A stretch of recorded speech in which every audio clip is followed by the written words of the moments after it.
Então aí você tem aí a palavrinha Navi do Antigo Testamento, que significa profeta, né?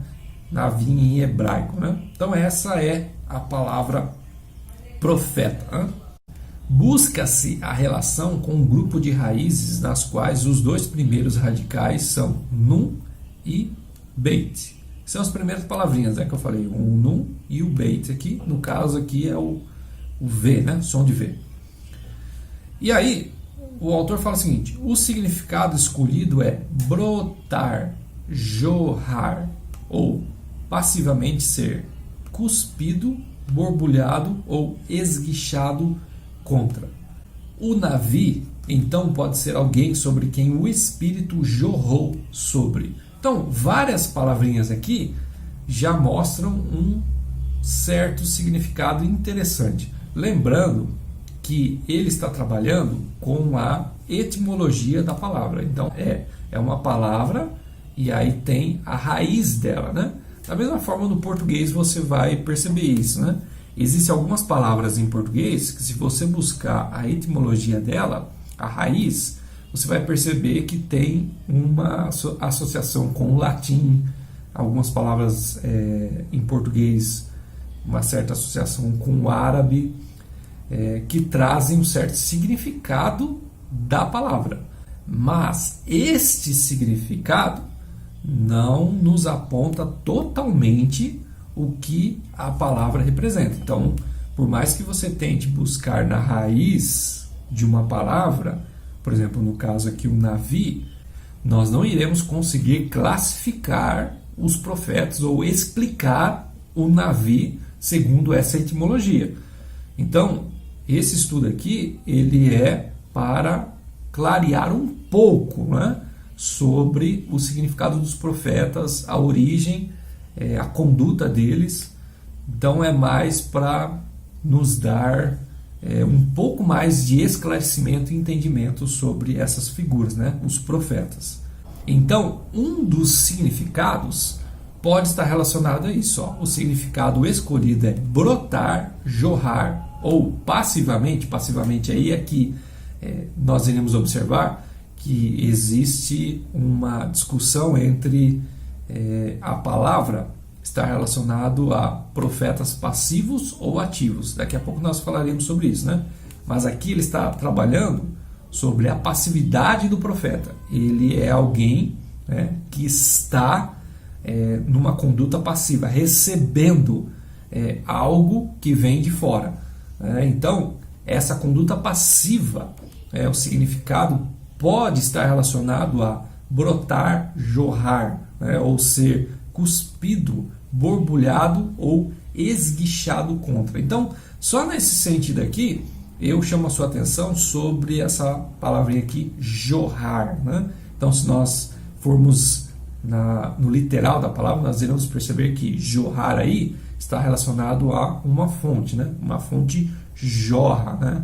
Ou seja, é como se o profeta passivamente recebesse dessa fonte, que aí é uma entidade superior, no nosso caso, Deus, né? Nós estamos trabalhando aqui com os Navi, os profetas de Israel. Então, ele é alguém em que jorra dele, né?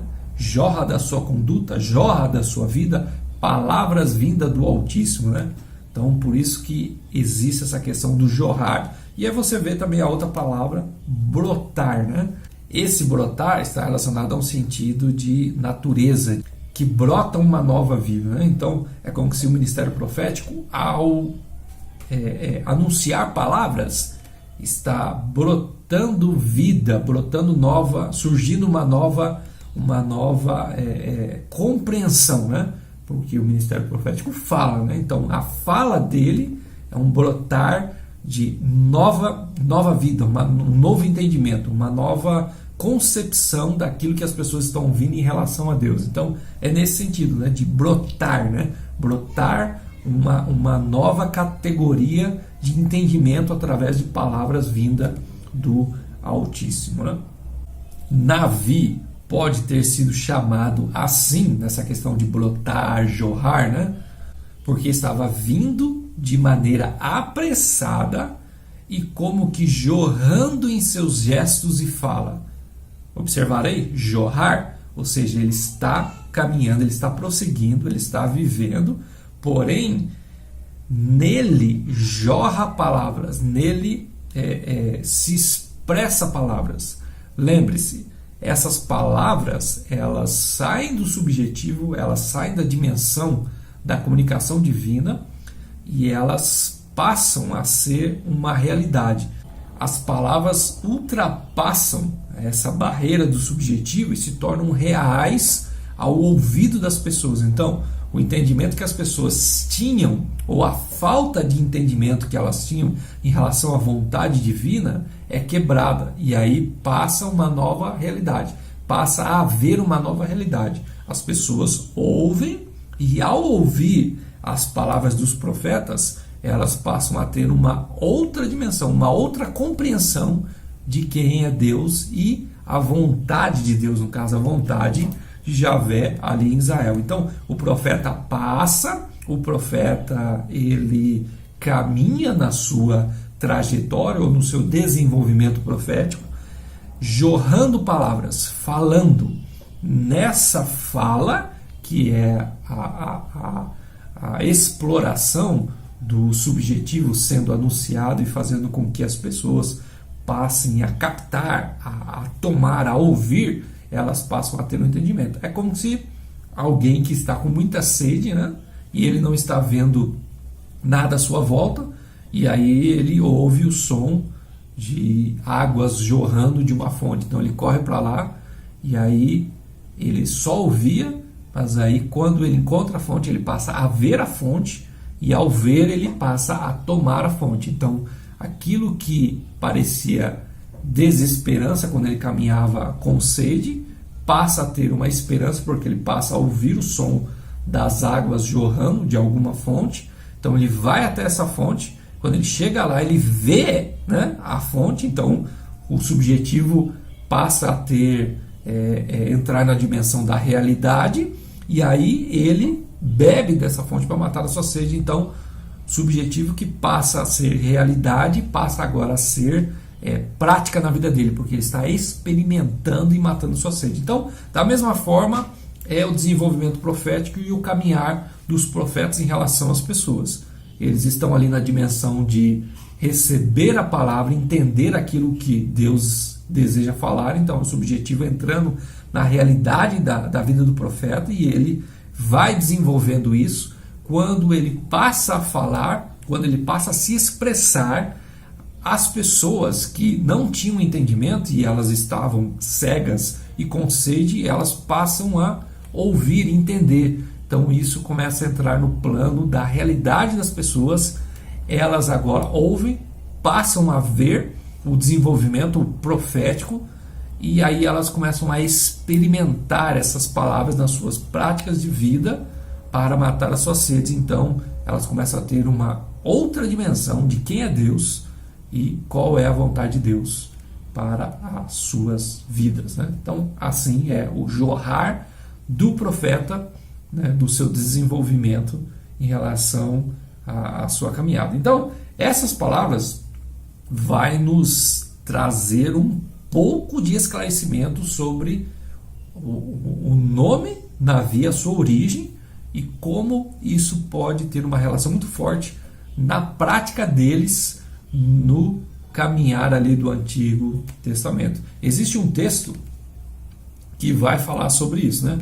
Que é Ezequiel capítulo 20, versículo 46. Fala assim, ó, filho do homem, volve o rosto para o sul e derrama, olha essa palavrinha, derrama as tuas palavras contra ele, profetiza contra o bosque do campo do sul. Então, observar essa palavrinha, ó, derrama, que é nataf, ou seja, esse sentido de jorrar, de derramar, né, que faz com que algo venha de Deus, venha de Javé, vinha para os profetas, e eles tinham essa dimensão, né, de expressar essas palavras, derramar essas palavras, fazer com que algo que estava no subjetivo se tornasse prático, visível, palpável às pessoas, e lhes trouxessem uma dimensão diferente, uma realidade diferente daquilo que elas não viam e passam a ver em relação à vontade de Deus. Nesse ponto aqui, está falando do juízo. Então,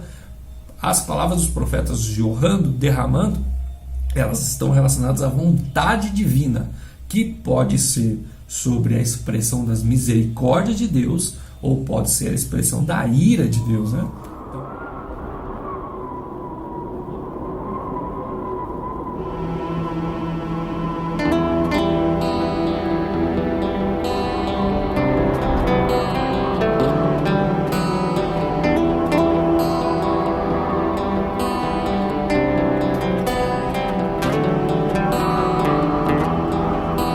Seu rosto ensanguentado, naquele caminho de dor, sendo pisado e humilhado,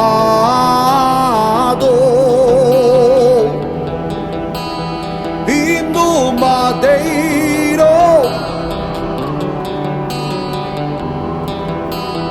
toda aflição